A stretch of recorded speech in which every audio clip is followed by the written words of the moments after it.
Buenas noches. Bueno, el tema a tratar de la exposición del día de hoy es sobre neumonía típica. Soy César Alberto Bosamena, médico residente del segundo año de la especialidad de pediatría, con sede en el Hospital Nacional Daniel Alcides Carrión del Callao. Bueno, de manera general de definiciones, una neumonía vendría a ser una infección pulmonar aguda que compromete el tracto respiratorio inferior. Ahora, lo que se refiere a una neumonía adquirida en la comunidad es aquella que se inicia dentro de las primeras 48 a 72 horas de la hospitalización. Una neumonía intrahospitalaria se refiere a aquella adquirida a las 48 hasta 72 horas después del ingreso hospitalario o hasta los 7 días después del alta. Entonces, lo que corresponde a la etiología de la neumonía es por grupo etario. Por ejemplo, si tenemos menor de un mes de edad, estas pueden ser tanto de causa bacteriana, mixta o de otro tipo de etiología. Dentro de los menores de un mes, lo más común es por estreptococo beta hemolítico del grupo B, Escherichia coli, gram negativos como la E. coli, Klebsiella, Listeria monocitógenes, Clamidia trachomatis, Staphylococcus aureus, Europlasma uraliticum. Lo que corresponde a virus, tenemos al citomegalovirus, herpes virus, virus sincitial respiratorio, enterovirus, adenovirus, virus de la rubiola, influenza y parainfluenza. Y otros tenemos la cándida, toxoplasma o treponema pallidum. En el grupo etario que corresponde a 1 mes a 3 meses de edad, tenemos a Streptococcus pneumoniae dentro de las causas bacterianas, Clamidia trachomatis, Haemophilus influenzae tipo B, Staphylococcus aureus, Bordetella pertussis, Listeria monocitógenes, Mycoplasma pneumoniae y Pseudomonas aeruginosa. Lo que es la causa viral, tenemos el virus sensitivo respiratorio, un citomegalovirus, influenza tipo A y B, parainfluenza, adenovirus y metapneumovirus. Dentro del grupo etario que corresponde de los 4 meses a 4 años de edad, tenemos a lo que es Streptococcus pneumoniae, dentro de la causa bacteriana, Haemophilus influenzae tipo B, Moraxella catarrhalis, Staphylococcus aureus, Mycoplasma pneumoniae, Mycobacterium tuberculosis y en algunos casos Leptospira. Y lo que es la causa viral, tenemos virus del sistema respiratorio, influenza, parainfluenza, adenovirus, rinovirus, coronavirus. Y de que 5 años hasta los 12 años, dentro de las causas bacterianas, se vuelve a repetir, Streptococcus pneumoniae, Microsporidium pneumoniae, Clamidia pneumoniae, y la causa viral tenemos influenza tipo A y B y Epstein-Barr. Entonces, como vamos viendo en esta diapositiva, a partir del mes de edad para adelante, la principal causa de neumonía típica de origen bacteriano es el Streptococcus pneumoniae.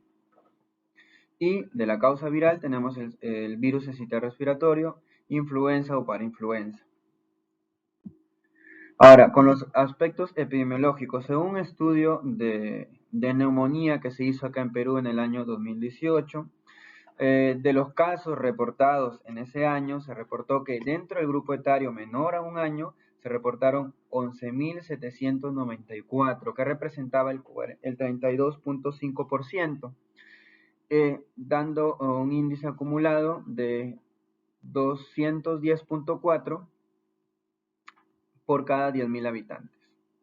De 1 a 4 años se reportaron 16.540, dando un 45.6% de todos los casos reportados ese año. De 5 a 9 años, 5.157, que representaba 14.2%. Y de 10 a 19 años, 2.757, que representaba el 7.6%. Entonces, dentro de este grupo etario, donde se reportó más casos fue de entre los 1 a los 4 años de vida.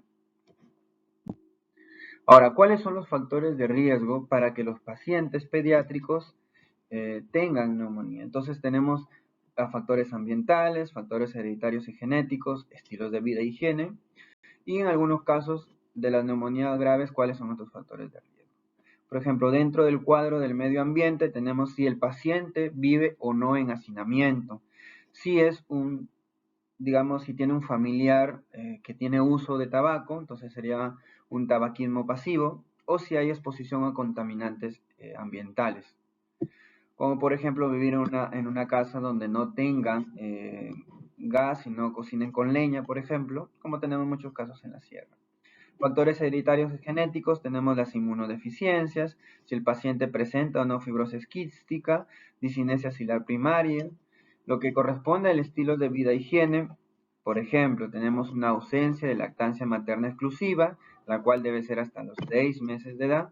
Si el paciente presenta o no la vacunación completa o si presenta ausencia de no haber completado el calendario de vacunación. Si el paciente tiene asistencia a guarderías, si tiene contacto con personas enfermas. En cambio, los factores de riesgo para una neumonía grave son si tiene una edad menor de 6 meses, si el paciente tiene antecedentes de prematuridad, si en su paciente con una desnutrición que esta va de ser moderada a severa, si el paciente tiene una infección por VIH o si presenta alguna enfermedad cardíaca congénita. Entonces, lo que corresponde al cuadro clínico de la neumonía típica, esta cursa con fiebre, taquimia, tos. Hablamos de taquimia según el grupo etario. Si el paciente tiene menos de 2 meses, hablamos de taquimia si presenta 60 respiraciones por minuto mayor a esta. Hablamos de taquimia en pacientes de 2 a 12 meses si hay una frecuencia respiratoria mayor a 50 por minuto.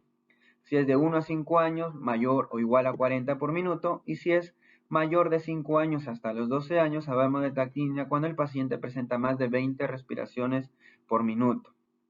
Entonces, también lo que podemos encontrar es una disminución del murmullo vesicular, crépitos en algunos casos, egofonía, broncofonía y soplo tubárico en algunos casos.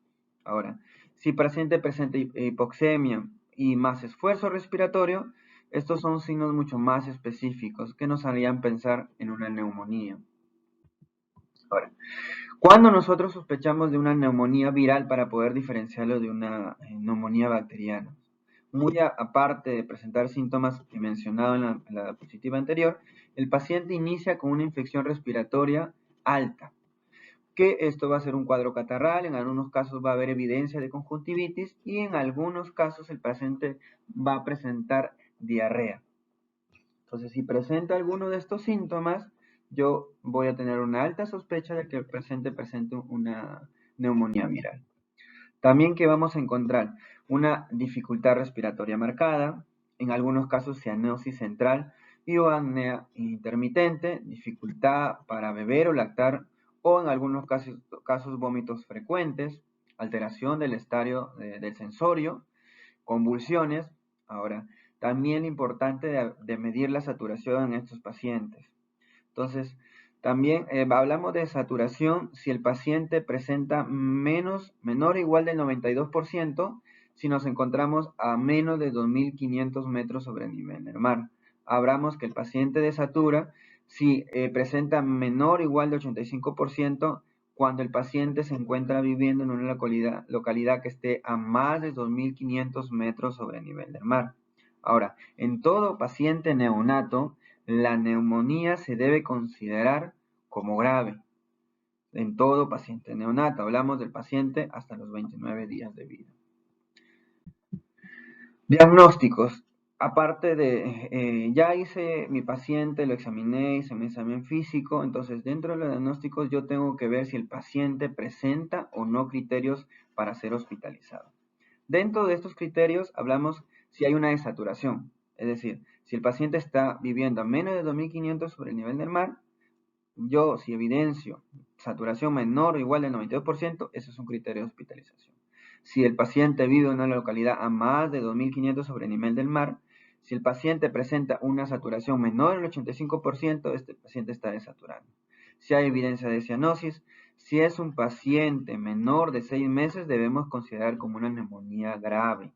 Si hay dificultad respiratoria, donde se evidencia quejido, si hay episodios de apnea, si hay intolerancia oral, si hay un mayor o un mal estado general, o Si al paciente que ha sido evaluado anteriormente le damos terapia ambulatoria y no hay una respuesta, es decir, fracasa la terapia ambulatoria, esto es criterio para el paciente ser hospitalizado.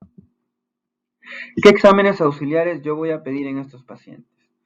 Porque se menciona que en pacientes mayores de 28 días y menores de 12 años con sospecha de neumonía, aunque no siempre se deben solicitar, podemos pedir un hemograma completo, un PCR, un BCG, una procalcitonina, que son reactantes de fase aguda. Ahora, ¿cuándo nosotros debemos pedir un hemocultivo y un antibiograma? No se pide de forma rutinaria en todos los pacientes, pero sí se debe pedir a todo aquel paciente que va a ser hospitalizado. Cuando nosotros tomamos muestra de secreción nasofaringea, cuando nuestra sospecha es que la causa de la neumonía sea de causa viral. Entonces, esto nos va a permitir identificar la etiología viral de estos pacientes. Se va a solicitar el PCR y también inmunofluorescencia. Ahora, el hemograma, PCR y reactantes de fase aguda se va a usar generalmente para seguimiento, para ver si el paciente presenta una evolución desfavorable. En neonatos su uso para mejor seguimiento de estos hemograma, PCR, BCG. Y también la importancia de la pulsiometría. Ahora, imágenes. A ver, por ejemplo, si yo tengo un paciente, ¿cuándo yo voy a sospechar una neumonía típica a diferencia de una neumonía atípica? Cuando el patrón se va a evidenciar patrón alveolar, es decir, el paciente va a presentar consolidación lobaro-cementaria, con o sin broncograma aéreo o alveograma. Si hay evidencia de derrame pleural, casi siempre este va a estar asociado a una neumonía bacteriana. Con lo que corresponde al tratamiento, bueno, se menciona sobre unas iniciales que se catalogan como faltan, donde si el paciente presenta fiebre, le vamos a dar antipiréticos, bien puede ser ibuprofeno o bien puede ser paracetamol. Paracetamol a una dosis de 15 miligramos kilodosis. La alimentación, vamos a ver si el paciente presenta o no tolerancia, pero lo ideal es que el paciente se alimente. Líquidos, los adecuados para reponer en caso hubiera pérdidas. Todos generalmente no se debe usar antitoxígenos, pero en algunos casos está indicado.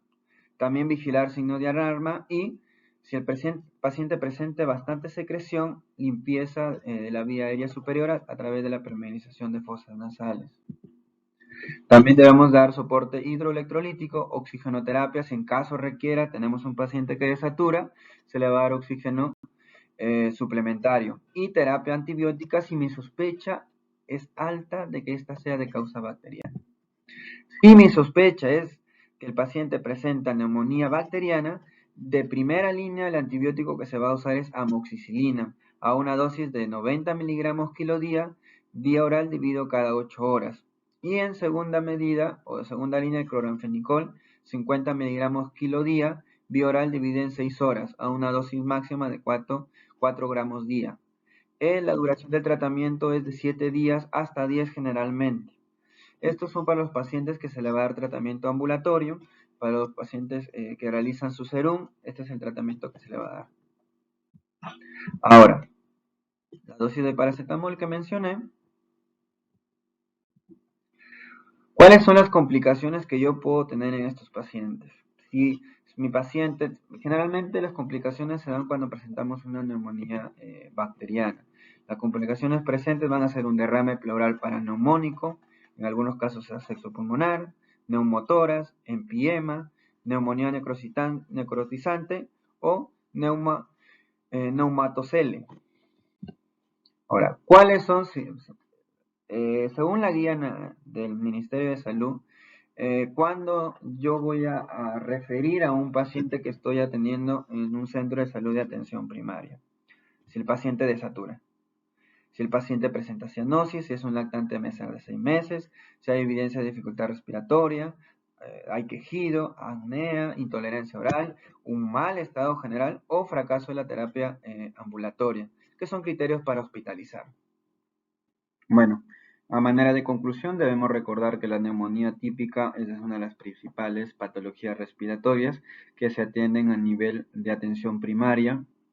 y que el médico en general o médico serumista debe conocer para dar tratamiento y ver cuándo o en qué casos el paciente debe ser referido. Como hemos visto, los criterios de referencia son los mismos criterios para que el paciente sea hospitalizado. Entonces debemos conocer en qué momento debe ser referido para evitar que el paciente tenga complicaciones, en que en caso se sospeche una neumonía bacteriana, como como mencionamos, las complicaciones bacterianas de las neumonías. Ahora, importante conocer el tratamiento antibiótico, las dosis de los pacientes pediátricos y qué medidas generales se debe tener en cuenta en estos casos. Bueno, se agradece la exposición, haber prestado mucha atención. Muchas gracias a todos.